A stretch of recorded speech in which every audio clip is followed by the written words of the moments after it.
Hello friends, welcome back to my YouTube channel the speaking stars. मैं हूं आपकी astro friend Shivani. आशा करती हूं आप जहां भी हैं मस्त हैं, स्वस्थ हैं।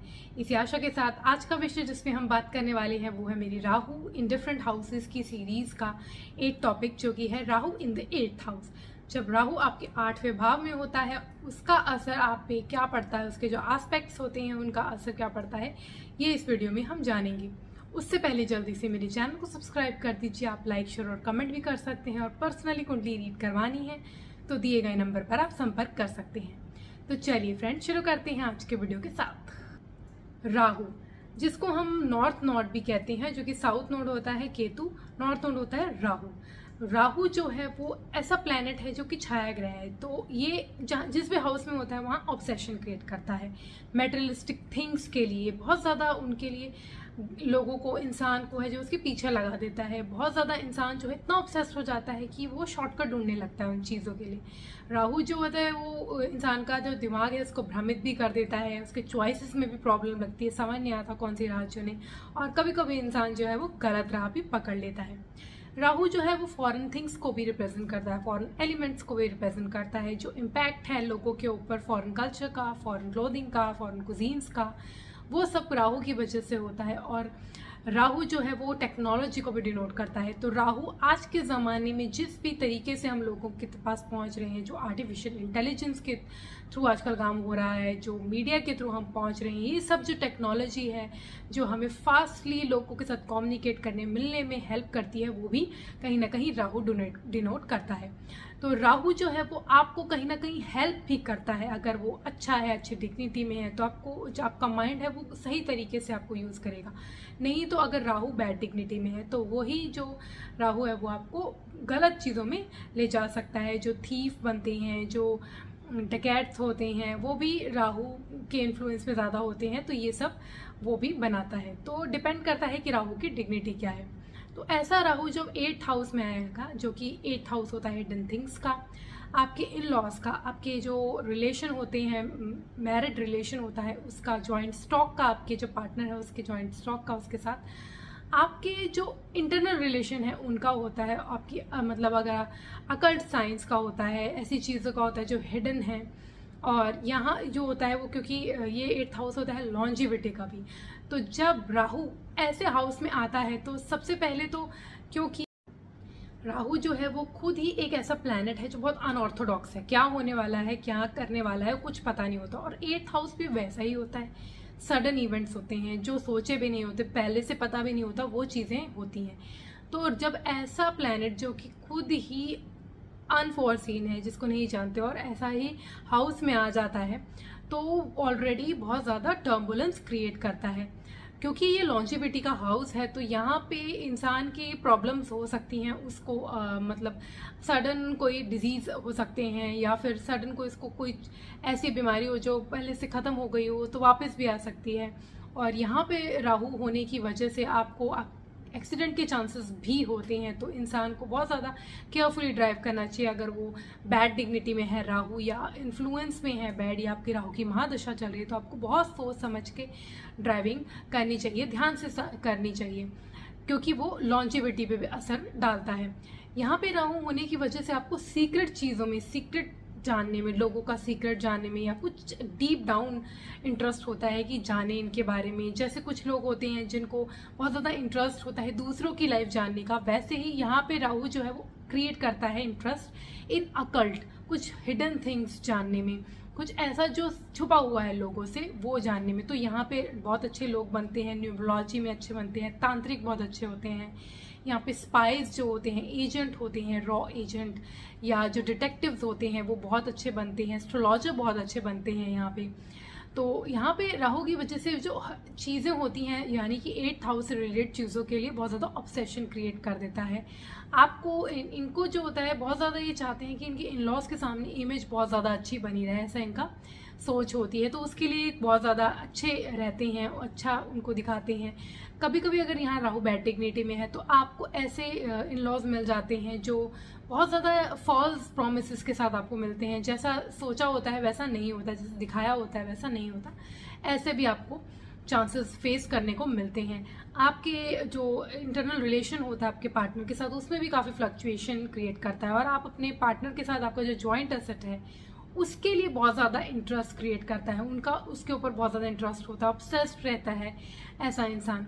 तो क्योंकि 8th हाउस जो होता है वो आपके सेक्सुअल लाइफ का भी होता है, तो उस तरफ भी इंसान को बहुत ज़्यादा इन्वॉल्व रखता है, इंसान ऑब्सेस्ड रहता है उन चीज़ों में भी। अगर यहाँ पे बैड डिग्निटी में है तो वो थोड़ा सा गलत चीज़ इंसान करने लगता है, गलत चीज़ों में पड़ जाता है, रॉन्ग थिंग्स में चला जाता है, चीटिंग भी करने लगता है, मैरिज से अदर रिलेशनशिप भी बनाने लगता है अगर राहु यहाँ बैड डिग्निटी में है और कोई प्लैनेट भी यहाँ पे है तो। ऐसा तो इन्फ्लुएंस होता है राहु का, तो ऐसा इंसान जो है वो चीट करने भी लग जाता है। तो वो डिपेंड करता है कि राहु की डिग्निटी कैसी है। अदरवाइज अगर यहाँ अच्छे डिग्निटी में है राहु, तो यहाँ पे राहु बहुत ज़्यादा इंसान को अच्छी चीज़ों में ले जाता है, सर्जन बहुत अच्छा बन सकता है यहाँ पे, क्योंकि this house is about digging the deep things. तो जैसे एक सर्जन होता है वो डिग करता है चीज़ों को, मतलब किसी भी स्पेसिफिक, मान लीजिए कि अगर वो स्टमक में सर्जरी कर रहा है तो उसके लिए डिग करेगा डीप, तो इसलिए सर्जन अच्छे बनाते हैं। उसके लिए मार्स भी अच्छा होना चाहिए, अगर मार्स अच्छा है तो राहु यहाँ अच्छा है तो इंसान अच्छा सर्जन भी बन जाता है। तो डिपेंड करता है कि वो इन्फ्लुएंस कैसा है और उस समय क्या चल रहा है, उसके डिग्निटी कैसी है, उसमें पावर कितनी है, उस पर डिपेंड करता है कि राहु कैसे एक्ट करेगा। नहीं तो जनरली यहाँ पे जो है वो थोड़े बहुत इंसान की लाइफ में टर्बुलेंस जरूर क्रिएट करता है, तो उसको थोड़ा सा बच के रहना चाहिए और राहु का उपचार करना चाहिए। यहाँ पे अगर 8th हाउस में राहु हो तो बहुत ज़्यादा संभल के रहना चाहिए, ड्राइविंग सेफ करनी चाहिए क्योंकि लॉन्जेविटी में काफ़ी असर डालता है, तो थोड़ा सा रिस्क क्रिएट करता है। लेकिन अगर यहाँ पे अच्छी डिग्निटी में है, कोई जुपिटर या मरकरी या वीनस ऐसा प्लैनेट भी यहाँ पे देख रहा है, तो उसको थोड़ा सा ये बैलेंस कर देता है, जुपिटर खासकर बैलेंस कर देता है। वीनस होगा तो यहाँ पे जो फ्लक्चुएशंस मैरिज में ज़्यादा क्रिएट करेगा, ऑब्सेशन ज़्यादा क्रिएट करेगा सेक्सुअल लाइफ में। तो लेकिन अगर जुपिटर जैसा प्लैनेट यहाँ देख रहा है तो उसको जो इम्पैक्ट है वो थोड़ा सा इसको इम्प्रूव कर देगा, और ये जो चीज़ें हमने बताई हैं, जो ख़राब चीज़ें, वो उसका इम्पैक्ट काफ़ी कम हो जाएगा, मिनिमल हो जाएगा। तो यहाँ पे राहु होने की वजह से, 8th हाउस में होने की वजह से राहु का जो 5th एस्पेक्ट है वो 12th हाउस में होता है। 12th हाउस जो कि एक्सपेंसेस का होता है, फॉरेन का होता है, आइसोलेशन का होता है और आपकी स्पिरिचुअलिटी का होता है। तो राहु के यहाँ पे एस्पेक्ट की वजह से एक्सपेंसेस में बहुत ज़्यादा फ्लक्चुएशन लाता है, कभी बहुत ज़्यादा एक्सपेंस होगा, कभी थोड़ा होगा, फ्लक्चुएशंस लाता है। और क्योंकि 12th हाउस जो होता है वो बेड एक्टिविटीज़ का भी होता है आपके, तो यहाँ पे जो है बहुत ज़्यादा सेक्सुअली एक्टिव बना देता है इंसान को, और वो एक्सपेरिमेंट करना, नई नई चीज़ें करना अपने पार्टनर के साथ उसको ज़्यादा इंटरेस्ट होता है। और अगर यहाँ पे बहुत ज़्यादा राहु का इम्पैक्ट हुआ तो अगर इंसान को वो अपने पार्टनर के साथ नहीं मिलता तो वो गलत चीज़ें भी पकड़ लेता है, यानी गलत राह में दूसरे तरफ से जाके, कहीं और से जाके वो जो प्लेजर्स है वो लेने का भी सोचता है। तो क्योंकि यहाँ पे देखना है कि राहु की डिग्निटी क्या है, उस पर डिपेंड करता है। अगर राहु अच्छी डिग्निटी में है तो इंसान जो है अपने स्पिरिचुअलिटी की तरफ ज़्यादा चले जाता है और उसको अलग रह के कुछ ना कुछ करना, और उसके जो माइंड है वो बहुत ज़्यादा डीप थिंकिंग वाला होता है, फार साइटेडनेस होता है ऐसा इंसान। यहाँ पे अच्छी डिग्निटी में है तो इंसान को ऐसी फार साइटेडनेस देता है कि वो दूर से आने वाली चीज़ें, यानी कि जो होने वाली हैं चीज़ें, उसके बारे में पता कर लेता है। तो इसलिए एस्ट्रोलॉजर यहाँ पे बहुत अच्छा बनते हैं 8th हाउस में होने की वजह से, क्योंकि इंसान को पहले ही पता चल जाता है। तो अगर अच्छी डिग्निटी में है तो बहुत ज़्यादा यहाँ पे अच्छी चीज़ें होती हैं, क्योंकि स्पिरिचुअलिटी की तरफ ले जाता है इंसान को, फॉरेन की तरफ भी ऑब्सेशन होता है और वहाँ पे जाने के भी बहुत ज़्यादा चांसेस बनते हैं, और वहाँ जाके इंसान अगर अच्छी डिग्निटी में है तो काफ़ी फ्लरिश करता है। डिपेंड करता है डिग्निटी उसकी कैसी है। तो यहाँ पे जो राहु है उसका ऑल इन ऑल जो एस्पेक्ट है वो 12th हाउस में जो है वो अच्छा होता है। अगर उसकी डिग्निटी अच्छी है तो इंसान को स्पिरिचुअलिटी की तरफ ले जाता है, तो गलत चीज़ें छोड़ के वो ऐसी चीज़ें पकड़ लेता है जो और उसके ग्रोथ के लिए हेल्प करती हैं। और अगर वो बैड डिग्निटी में है तो इंसान को क्योंकि 12th हाउस इम्प्रिजनमेंट का भी होता है, तो इंसान को जेल तक भी पहुंचा देता है अगर वो गलत कामों में पड़ जाए। तो राहु के 8th हाउस में होने की वजह से उसका जो 7th एस्पेक्ट है वो पड़ता है 2nd हाउस में। तो उसकी जो फैमिली लाइफ होती है, क्योंकि सेकंड हाउस फैमिली का भी होता है, तो बहुत ज़्यादा फ्लक्चुएटिंग रहती है। कभी अच्छा उनके साथ बॉन्ड बनता है, कभी नहीं, तो कुछ ना कुछ प्रॉब्लम चलती ही रहती है उसकी। इतनी बॉन्ड जैसी बहुत ज़्यादा, जैसे कहते हैं ना कि फ्लुएंटली उनकी अपने फैमिली मेम्बर के साथ अच्छी चल रही है, वैसा नहीं होता। कुछ ना कुछ फ्लक्चुएशंस वो राहु यहाँ पे बैठ के, क्योंकि सेकंड हाउस में दे रहा है, तो फ्लक्चुएशंस कुछ ना कुछ लाता ही रहता है। बट यहाँ पे एक्यूमुलेशन के लिए अच्छा है, सडन वेल्थ के लिए अच्छा है। सेकंड हाउस में देखते हुए वो एकदम से आपको स्पेसिफिकली, अगर पैटर्नल प्रॉपर्टी है, प्रॉपर्टी जो आपके पीछे से चलती आ रही है, उसकी गेंस के लिए अच्छा है आपको। अगर आपके हाउस में हो सकता है कोई हिडन थिंग्स आपको मिले, हो सकता है कि हिडन ज्वेल्स आपको मिले, तो यहाँ उसके लिए बहुत अच्छा है। सेविंग्स के लिए बहुत अच्छा, अगर आप एक्यूमुलेशन करना चाहते हैं तो सेकंड हाउस में एस्पेक्ट राहु का बहुत अच्छा है।